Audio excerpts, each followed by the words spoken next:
오늘 말씀 제목 무엇입니까? 주님의 오시는 길을 준비하라, 또 주님의 오시는 길을 예비하라 하는 제목으로 함께 대림절 기간 말씀을 나누도록 하겠습니다. 과거에 왕이 궁궐 밖으로 행차를 하면 이동하는 모습이 장관을 이루었고, 온 백성들은 그 행렬을 구경하기 위하여 다 모여들었습니다. 조선시대 정조대왕이 어머니 해경궁시에 회갑을 맞아서 모시고 경기도 화성에 있는 아버지 사도세자의 묘에 제사를 지내기 위하여서 8일간 오며 가며 있었던 일들을 의궤에 기록을 했고, 그 의궤 가운데서 이 그림을 전부 다 넣었는데, 이 반차도 그림 가운데 한강을 건너가는 모습이 그려진 한강주교 한의도 하는 그림입니다. 지금은 한강에 다리가 수십 개가 놓여져 있지만, 그 당시에는 다리가 하나도 없었기 때문에 저 한강을 건너가기 위해서 길을 만들어야 되는데, 건축을 하려고 하니까, 새로 다리를 놓으려고 하니까 돈이 너무 많이 듭니다. 그래서 크고 작은 300척의 배를 강에 떠서 뱃길을 만들어서 건너가는 장면입니다. 저 행렬의 길이가 무려 1km이고 문무백관 대신들, 또 수행원, 경호원을 비롯해서 약 6,000명이 동행을 하고, 또 왕의 행차를 알리는 깃발들, 타고 가는 가마와 많은 말들이 보입니다. 56km를 이렇게 쭉 갔다가 다시 돌아오는데 8일간 행사를 계획하고 또 축제처럼 벌이는데, 저 장면이 정말 대단합니다. 자, 그렇다면 중국 황제가 행차할 때는 어떠했을까요? 이보다 훨씬 더 많은 인원과 엄청난 장면들이 연출이 되었습니다. 처음으로 중국 천하를 통일한 진시 황제가 전국을 순행할 때는 우리의 상상을 초월하는데요. 인원, 또 그 다음에 행차의 모습들, 자, 이런 것도 대단하지만은 이 황제가 순행을 하면은 도로를 만들었는데, 전용 도로 폭이 50m였어요. 자, 전용 도로 50m 폭, 지금도 그 50m 폭이 있는 도로는 거의 없습니다. 그래서 이 황제가 움직일 때 행차하는 그것을 보고 움직이는 궁궐이라 불렀습니다. 어떻게 50m나 되는 넓이의 전용 도로를 만들었을까 싶은 생각이 들지만, 만리장성도 쌓은 왕이니까 충분히 가능했으리라고 봅니다. 고대 사회에서 왕이 행차를 할 때 도로를 새로 건설해서 왕을 맞이하도록 준비하는 것은 아주 일반적인 일이었습니다. 이런 행렬의 웅장함과 도로 건설을 통하여서 왕의 권위를 높이고 또 왕의 위엄을 가시하고 왕을 맞을 준비를 했습니다.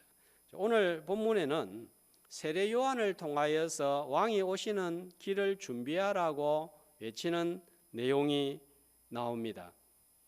대림절 3주차를 맞아서 우리가 어떤 길을 준비하여서 주님을 맞이할 것인지를 함께 살피면서 은혜를 나누고자 합니다. 세상 왕이 오는데도 엄청난 도로를 만들고 큰 준비, 많은 준비를 했다면, 왕 중에 왕이신 주님을 맞이하기 위해서는 더욱 특별한 준비가 필요합니다. 자, 4절 말씀해 보면 선지자 이사야의 책에 쓴 바 하면서 이사야 40장 3절 이하의 말씀을 인용을 하는데, 자, 이 내용은 이렇습니다. 이스라엘 백성들이 바벨론에서 포로에서 구원하여 왕이신 하나님께서 이스라엘 백성들을 데리고 강을 건너고 시리아 광야를 거쳐서 예루살렘 성전이 있는 곳으로 오시는데 천사로 하여금 그 길을 준비하라 이렇게 하면서 외치는 말씀입니다. 복음서 저자들은 전부 다 이 말씀을 이 왕의 대로를 준비하는 자를 세례 요한에게 적용시키고 있습니다. 바로 그 일을 하는 사람이 세례 요한으로 불렀다 이거예요. 출애굽기 23장 20절에 보면은 이스라엘 백성들을 애굽에서 건져내어서 광야를 통과하는데 미리 예비한 곳을 준비하는데 누구를 보내어서 준비를 하게 했다고요? 사자를 앞서 보내어서 보호하고 또 텐트 칠 곳을 준비하고 또 장소를 예비했다 하는 거예요.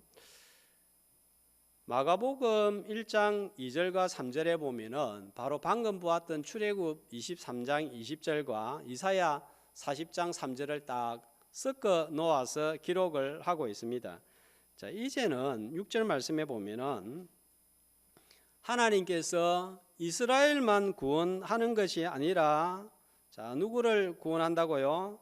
모든 육체가 하나님의 구원하심을 보리라 했습니다. 이제는 이스라엘 백성 한 민족만이 아니라 모든 육체, 모든 민족, 모든 백성들을 구원하기 위해서 하나님께서 한 왕을 보내십니다. 그 왕이 누군가요? 바로 예수 그리스도이십니다. 만왕의 왕이 오시는데 맞을 준비를 해야 됩니다. 그 맞을 준비라는 것은 뭡니까? 길을 새로 닦는 거예요. 왕이 오신다는 소식을 알리고 길을 닦는 작업을 위해서 사자를 파송을 시켰는데 누구란 말이에요? 세례 요한입니다. 1절 말씀을 보면 당시의 시대 사항을 우리에게 알려주고 있습니다. 로마의 황제가 나오는데 누군가요? 디베리오 황제. 로마의 두 번째 황제로서 로마의 역대 왕들 가운데서 제일 악랄한 폭군 중에 한 명입니다. 그런데 이 황제가 몇 년을 다스렸죠? 통치를 한 지 15년째입니다. 자, 이런 왕이 폭군이 세상을 다스렸으니까 세상이 어떻게 되었을까요? 민주사회라고 하는 현대사회에서도 최고 지도자를 뽑아가지고 5년만 잘못 통치해도 온갖 소리가 다 나타나고 온 나라가 엉망이 되고 맙니다. 그런데 이 폭군이 15년을 다스렸습니다. 어떻게 됐을까요? 온 세상이 암울한 거예요. 자, 이스라엘의 현실은 더욱 절망적입니다. 자, 어떤지 한번 보면요. 자, 총독으로 누가 로마에서 파송이 되었습니까? 빌라도가 파송이 되었고, 자, 총독 아래 누가 있느냐 하면은 유대인의 왕들이 있는데, 자, 본문에는 3명의 왕이 나옵니다. 헤롯 갈릴리의 분봉왕, 그 다음에 빌립 분봉왕, 루사니아 분봉왕. 자, 한 명이 더 있는데 생략이 되어 있습니다. 자, 4명의 왕이 우리나라 강원도만 한 조그만 땅덩어리 이스라엘을 나누어 다스린 거예요. 자, 이유는 이 이스라엘 백성들이 하도 반기를 잘 들고 폭동을 잘 일으키니까 그것을 방지하도록 이 나라의 힘을 분산을 시켜버린 것입니다. 그러니까 이스라엘 백성들이 로마의 압제 아래 신음소리를 내고 있습니다. 마치 애굽에서 이스라엘 백성들이 종살이하면서 고통당하면서 살려달라고 소리를 부르짖던 때와 별반 다르지가 않는 거예요. 자, 그래서 그때는 하나님께서 누구를 세워서 이스라엘 백성들을 건져내십니까? 모세입니다. 바벨론에서 포로 생활이 고달파서 이스라엘 백성들은 그발 강가에서 흘러가는 강물을 바라다 보면서 눈물을 흘리고 있을 때에 총독 스룹바벨과 제사장 예수아를 세워서 포로에서 돌아오게 하여 구원을 시켰습니다. 이제는 세례 요한을 세워서 이스라엘이 아니라 온 세상을 구원시키려고 준비를 시키고 있습니다. 오늘 1절에 본 말씀처럼 정말 천하를 호령하는 대단한 황제도 있고 또 총독도 있고 왕들도 있습니다. 자, 2절에 보면 종교적으로는 보면 또 누가 있습니까? 안나스와 가야바가 있는데 어떤 사람들이에요? 대제사장입니다. 자, 대제사장은 몇 명이 있어야 됩니까? 한 사람만 있어야 되는데 두 명이 있으니까 이게 지금 예루살렘 종교적으로 큰 문제가 있고 부패한 것을 알려주고 있습니다. 그런데 요한은 2절에 보면 어디에 있어요? 빈들에 있습니다. 광야입니다. 대도시 예루살렘이 아닌 거예요. 큰 교회를 목회하는 목회자도 아닙니다. 대제사장 안나스 가야바는 다 알려져 있지만 이 세례 요한이 어떤 사람인가 모릅니다. 무명의 사역자입니다. 그런데 이 엄청난 일을 준비하는데 세례 요한을 선택을 했다는 거예요. 왜? 천하를 호령하는 황제도 있고 총독도 있고 왕도 있고 대제사장도 있는데 무명의 사역자 또 큰 대단한 일을 하지도 않는 세례 요한을 선택을 해서 사용을 할까요? 자, 어디에 있다고요? 2절 말씀해 보면 빈들입니다. 그런데 빈들에서 요한이 있을 때에 어떤 일이 발생했습니까?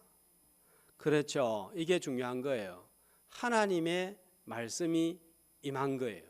말씀이 화려한 예루살렘 성전에 임하지 않았습니다. 자, 빈들은 여러분 어떤 곳인가요? 이스라엘 백성들이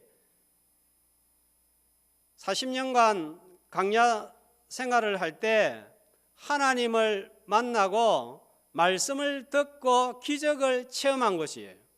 하나님의 말씀은 화려하고 거대한 애굽 왕과 바로 왕에게 임한 것이 아니라 광야에서 양치기 하는 모세에게 임했습니다. 그래서 이 광야는요, 별 볼 일 없는 장소지만 하나님을 만나기 제일 좋은 장소인 것입니다. 사람 소리, 기계 소리가 들리지 않습니다. 사람이 보이지 않습니다. 자, 이때 누가 잘 보이고 무엇이 잘 들릴까요? 사람 소리, 기계 소리, 사람이 보이지 않을 때 하나님의 말씀이 뚜렷하게 들려오고 보이지 아니하는 하나님이 행하시는 일이 보이는 거예요. 그래서 이 빈들이 필요합니다. 세례 요한은 바로 이런 하나님을 만나기 위해서 광야에 있는 거예요. 자, 대림절 기간을 맞이하고 있습니다. 내가 주님 만날 나만의 공간과 시간, 빈들이 필요합니다. 자, 대림절 기간 동안 주님 맞이할 빈들이 있습니까? 자, 우리가 예수님이 태어났을 때에 그걸 우리가 연극으로 성탄이 되면 잘 했던 내용 중에 하나가 뭡니까? 빈방이 있습니까? 주님 머무를 빈방이 있습니까? 이거잖아요. 오늘 하나님께서 대림절 기간을 맞이하면서 우리한테 물어봅니다. 내 마음속에 거할 빈방이 있느냐? 주님 만날 빈들이 있느냐? 내 마음속에 빈방이 있는 것 같아요. 반드시 그 공간 시간이 있어야 됩니다. 새벽이면 제일 좋겠습니다. 안 된다면 나만의 빈들을 어떻게 해서든지 만들어야 됩니다. 예수님이 어디에 오셨어요? 어디에서 태어나셨습니까? 대단한 장소가 아니에요. 대단한 궁궐이 아니에요. 가축들이 기거하는 마을 구유 위에 오셨습니다. 비천한 곳으로 오셨습니다. 직장에서 바쁜 분들은 화장실이라도 좋습니다.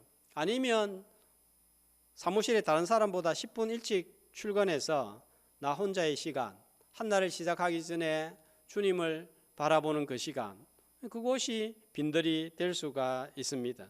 자, 자기 자동차를 운전하시는 분은 그 차가 제일 좋은 빈들이 될 수가 있습니다. 빈방에서 주님 만나기 위해서 기다릴 때 주님을 만나는 거예요. 어디에서든지 말씀이 임하는 빈방을 만들어 주님 만나는 대림전 기간 되기를 주님의 이름으로 축복합니다. 이도 저도 되지 않는다면 오늘 이 예배 시간이 주님의 말씀을 듣는 귀하고 복된 빈들이 되기를 주님의 이름으로 소망합니다. 자, 세례 요한은 어떤 메시지로 왕으로 오시는 주님의 길을 준비하라고 하죠? 자, 4절 말씀에 보면은 주님의 길을 준비하라, 주의 길을 오심을 예비하라 했습니다. 자, 어떻게 해요? 어떻게 해서 그렇게 주님을 맞이할 길을 준비하라는 거예요? 5절에 나와 있습니다. 5절 같이 한번 읽어볼까요? 모든 골짜기가 메워지고 모든 산과 작은 산이 낮아지고 굽은 것이 곧아지고 험한 길이 평탄하여 질 것이요. 여러분, 이 길은 어떤 길일까요? 조선시대 왕이 지나가는 뱃길, 중국 황제가 지나가는 50m의 대단한 폭 넓이를 가진 그런 길을 만들라, 이거 아니에요. 마음의 길을 만들라는 거예요. 주님이 오시는 내 마음의 길을 만들라, 이거예요. 시편 말씀해 보니까 시온의 대로가 있는 자는 복되다 그랬습니다. 우리 마음에 시온의 대로, 성전, 주님한테 달려갈 수 있는 큰 넓은 길이 있는 것은 복되다는 거예요. 오늘 이 예배 시간 통해서 우리 마음에 주님을 향하여 달려가는 대로가 500m가 아니라 5,000m, 5억 m로 넓어지는 그런 예배 시간 되기를 주님의 이름으로 소망합니다. 자, 첫 번째로 골짜기 같은 마음을 메워야 됩니다. 자, 골짜기 같은 마음, 어떤 마음이죠? 파여진 마음, 들어간 마음입니다. 열등감으로 위축되어 있는 마음입니다.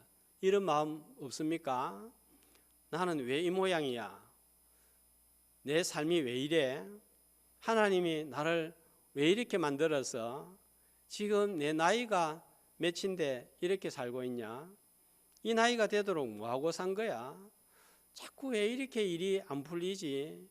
2022년대도 그렇더니 2021년에도 그렇더니 2022년도 뭐 별로 나아진 것도 없고 2023년도 별로 또 나아질 기미도 보이지 않고, 자, 이런 마음이 있다가 보면은 기가 죽고 주눅이 들어서 마음이 파여지는 거예요. 마음에 깊은 골짜기가 만들어지는 거예요.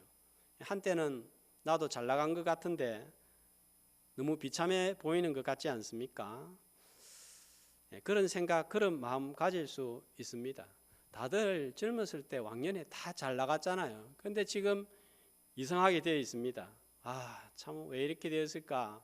이런 생각 안 하는 사람 아무도 없습니다.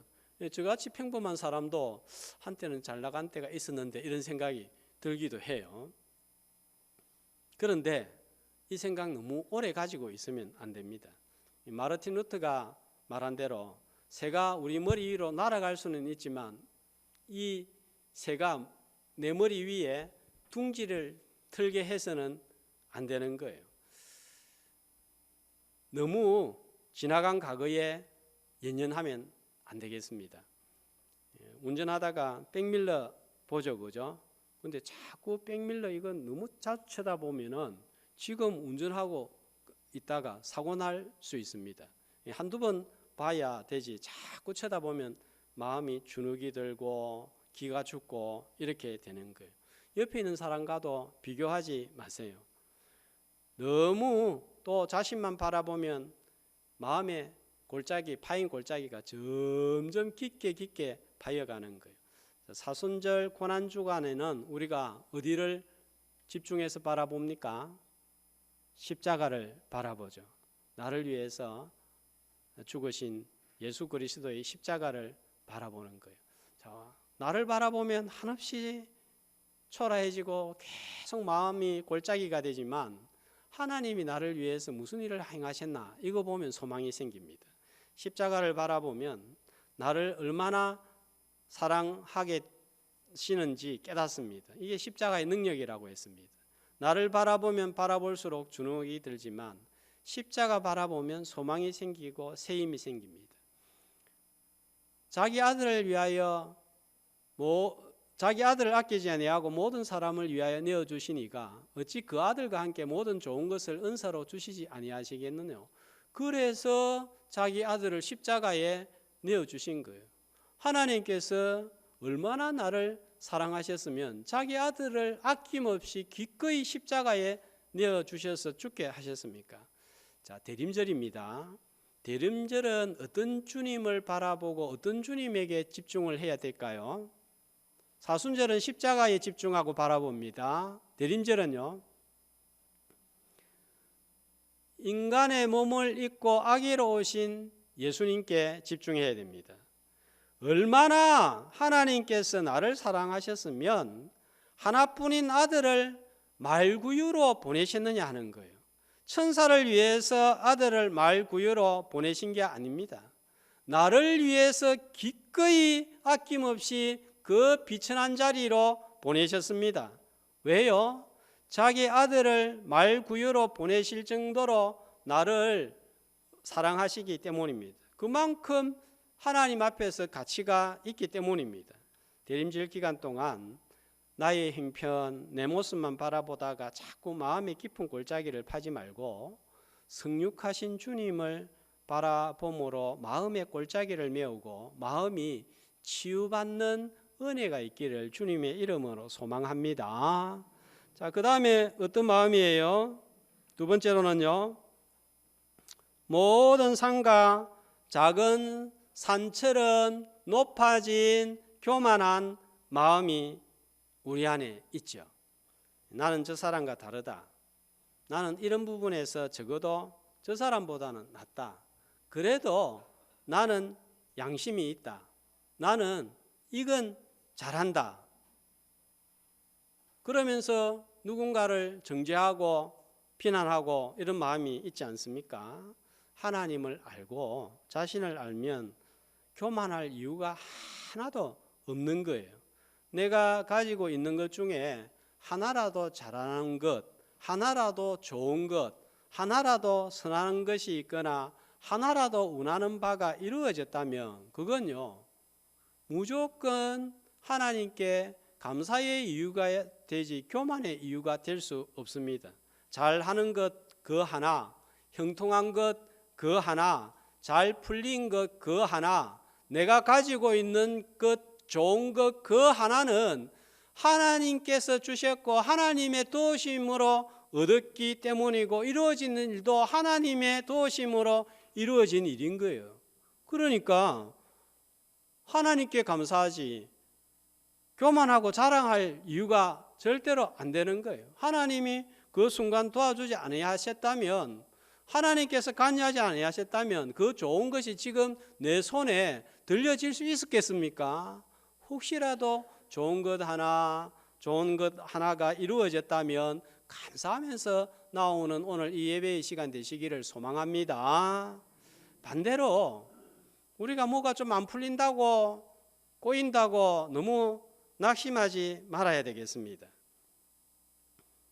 산 넘어 산, 강 건너 강이 기다리고 있을 때는 무슨 사인입니까? 하나님을 의지하라. 너를 의지하지 말고 하나님을 의지하라 하는 사인인 거예요. 그러면 하나님 앞에 나와서 엎드려야 됩니다. 그렇게 하나님 앞에 엎드릴 때 하나님이 어떤 방식으로든지 우리를 도와주실 줄로 믿습니다. 왜냐하면 하나님은 살아계시고 오늘도 지금도 우리 집에, 우리 직장에, 우리 교회에 역사하시는 하나님이시기 때문인 줄로 믿습니다. 우리 하나님은 죽은 하나님이 아니라 살아있는 오늘의 하나님이신 줄로 믿습니다. 그래서 그 주님을 의지하고 나아가야 되는 거예요. 그렇게 되려고 하면요, 내 마음이 낮아져야 됩니다. 내 마음이 낮아져야 말씀이 역사하고 말씀이 역사할 때 주님이 내 안에서 역사하는 거예요. 아무리 뭐 세상적으로 뛰어나고 잘하고 이렇게 저렇게 해도 하나님이 내 속에 역사하지 않는데 우리한테 무슨 소망이 있습니까? 그러나 아무리 절망적이고 깊고 깊은 웅덩이 속에 빠져 있더라도 하나님이 역사하면 소망이 있는 거예요. 어둠 속에서도 빛이 일어나는 거예요. 하나님은 얼마든지 그렇게 역사하실 수 있는 분이시기 때문입니다. 그 하나님을 붙드는 오늘 이 예배의 시간이 되시기를 주님의 이름으로 소망합니다. 7절 말씀을 보겠습니다. 세례 요한에게 세례를 받아 나오는 무리들한테 뭐라고 했죠? 독사의 자식들아. 이 부드러운 표현이에요. 원래 표현대로 하면 이 독사의 새끼들아, 이 사단의 새끼들아 합니다. 자, 누구를 보고 한 말인가요?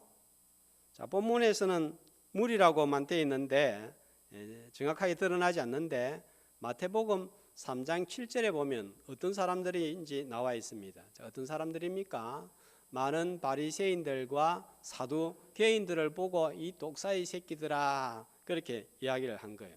자, 이 사람들은 아브라함을 조상이라고 여기면서 자기들만 옳다, 자기 집단만 옳다, 내 그 말씀 다 안다, 그 뻔한 소리 뭐 그런 소리 하느냐. 마음이 어떻게 돼 있는 거예요? 마음이 높아져 있는 거예요. 교만한 거예요. 요한복음 1장 19절 이하에 보면 제사장들과 레위인들이 요한이 광야에서 말씀을 전하니까 사람들이 막 몰리니까 찾아옵니다. 요한의 메시지에는 관심도 없고 네가 누구냐, 네가 누군데 이런 소리를 하느냐 묻고 따지기만 합니다. 자, 이들은 아브라함이 바라보았던 주님을 거부하고 말씀을 거부하고 주님을 죽였습니다. 높아진 산과 같은 교만한 마음이 낮아지지 않고 깎여지지 않았기 때문입니다. 누구든지 말씀이 전해질 때 마음이 높아져 있으면, 산과 같이 마음이 탁 높아져 있으면 말씀이 안 들어가는 게 당연한 거예요. 이런 마음에 은혜가 임할 수가 없습니다. 이런 마음에 주님이 오셔서 거할 자리가 없는 거예요. 혹시 오늘 내 마음이 이런저런 것으로 높아져 있지 않습니까? 높아진 마음을 깎아서 낮아지는 겸손한 마음으로 주님을 우리 마음 중심에 꼭 모시는 복된 예배 시간 되시기를 주님의 이름으로 축복합니다. 자, 세 번째로 어떤 마음이에요? 어떤 길입니까? 9번 마음입니다. 고다져야 됩니다. 자, 이 9번 마음은 어떤 마음일까요? 비뚤어진 마음입니다. 자, 우리가 신앙생활, 교회생활 오래 하다 보면 삐딱선을 탈 때가 있죠. 없습니까? 제가 볼 때는 수십 년 신앙생활 하다 보면 삐딱선 타지 않는 사람, 성도 아무도 없는 것 같아요. 이 교회를 보아도, 목회자를 보아도, 다른 성도들을 보아도, 교회가 하는 일을 보아도, 장로님들을 봐도 영 마음에 들지 않을 때가 있습니다. 물론 교회가 잘못하고 목회자가 잘못하고 다른 성도가 잘못하기도 하지만 더 많은 경우에는 내 마음이 비틀어져 있을 때가 많습니다. 여러분, 내 마음이 여유가 있고 좀 부드러워져 있으면 좀 못해도 에이 그럴 수 있지, 뭐 저런 단점이 있기 때문에 장점도 있지, 이렇게 됩니다. 그런데 마음이 꼬여 있고 삐딱하게 되어 있으면 좋은 거 봐도 아이고 저거 하면 뭐하노, 저거 해봤자 뭐하노, 이렇게 되는 거예요. 비뚤어진 내 마음이, 꼬인 내 마음이 펴지지 않으면 은혜가 임하지 않습니다. 이렇게 꼬일 때가 있습니까? 없습니까? 있죠, 그죠? 그런데 이게 너무 오래 가면 안 돼요. 목사님이 마음에 안 들 때 있습니까? 없습니까? 누가 크게 아멘 하고 안 해서 감사한데 그럴 때가 있죠, 그죠? 목사님이 좋을 때도 있지만 우리 목사님 안 보고 싶다 이럴 때 있잖아요, 그죠? 얼마든지 그럴 수 있습니다. 어떻게 한 사람을 15년, 16년을 계속 좋아합니까? 8년은 좋아했다가 8년은 싫어하고 10년은 싫어했다가 5년은 좋아하고 그럴 수 있습니다. 자, 그런데 이렇게 되면 안 돼요. 너무 오래 가면 안 돼요. 한두 주 그러다가 다시 제자리로 돌아와야지. 한 달, 두 달, 몇 개월 이렇게 방치해 두면 말씀이 들리지 않습니다.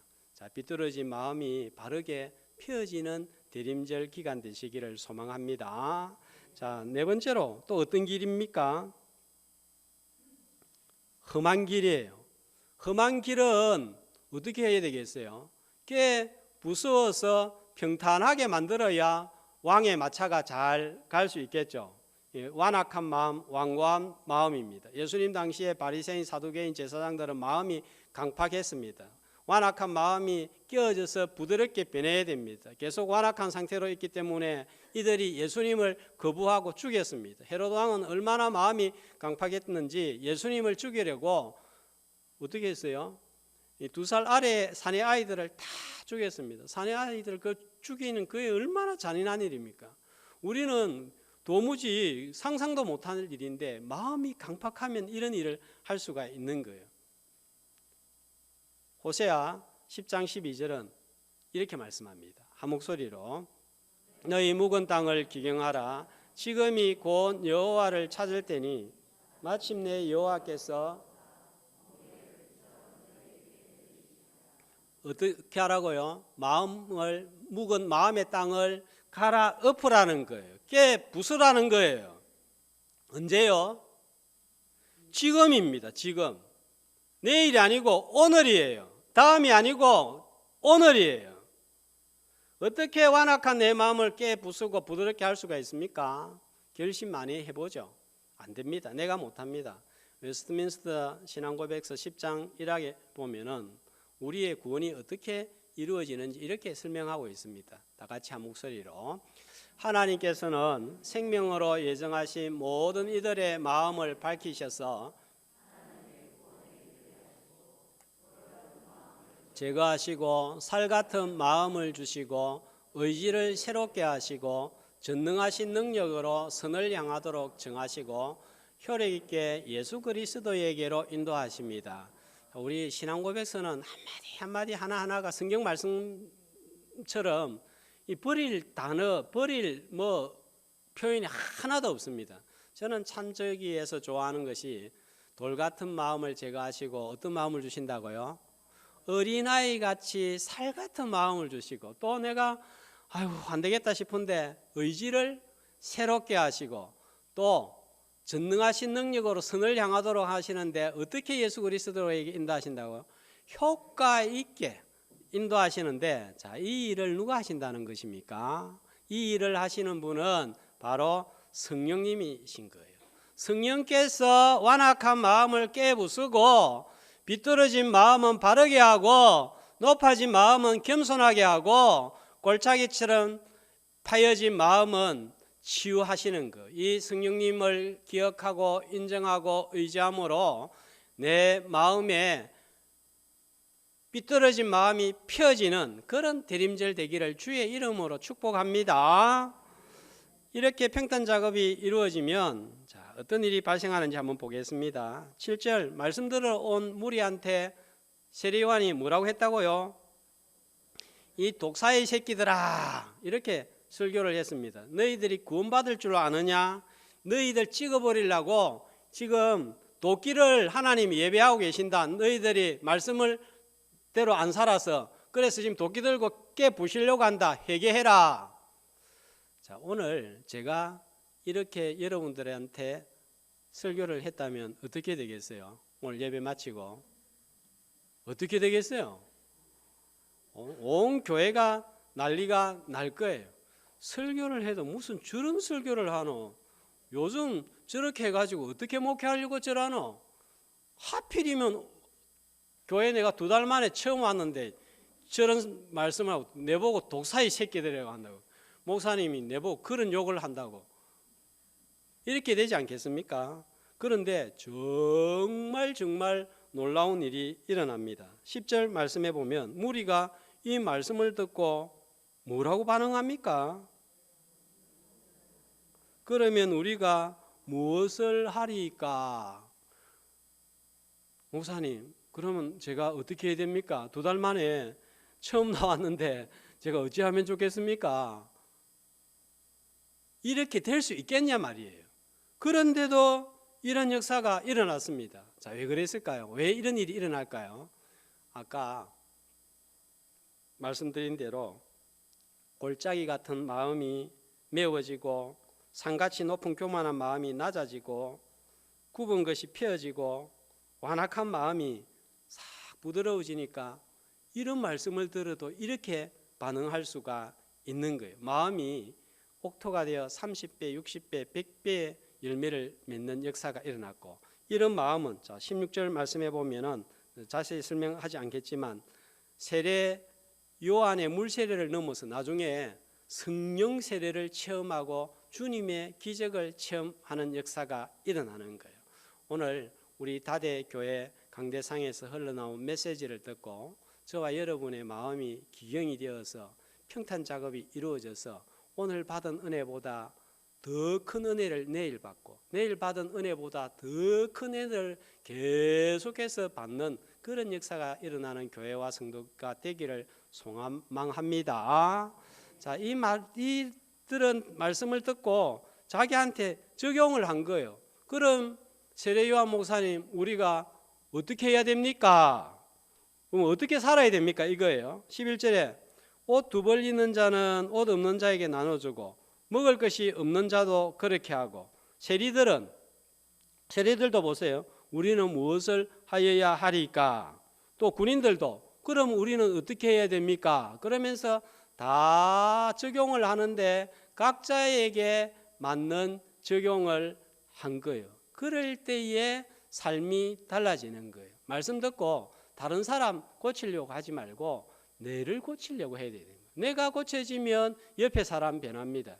집에서 남편이 변하면 아내가 변하고 자녀가 변하고 가정이 변하는 거예요. 교회에서도 부담스럽지만 목회자가 변하고 또 장로님이 변하고 집사님이 변하고 권사님이 변하면 옆에 사람이 변하는 거예요. 그럴 때 교회가 달라지고, 그럴 때 변화되는 것을 보고 이로써 밖에 사람들이 다 제자인 줄 알게 되는 거예요.